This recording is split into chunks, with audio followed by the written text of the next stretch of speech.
It's almost like the season of layoff.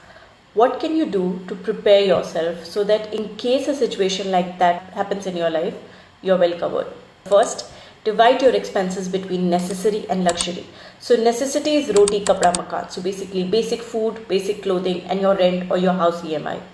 Your luxury could be holidays, ordering food outside, going out for get-togethers or shopping and stuff like that. Now that's necessity and luxury.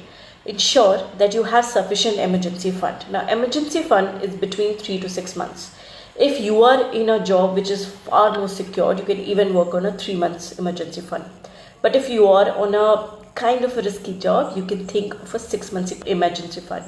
Now this emergency fund should be for the necessities that you've just decided. Now let's understand the third thing as to how you can cushion yourself if a layoff happens in your life. So start picking up freelancing assignments which don't require particular time commitment, which can be done on the basis of the time availability that you have. It could be on weekends, it could be on late nights.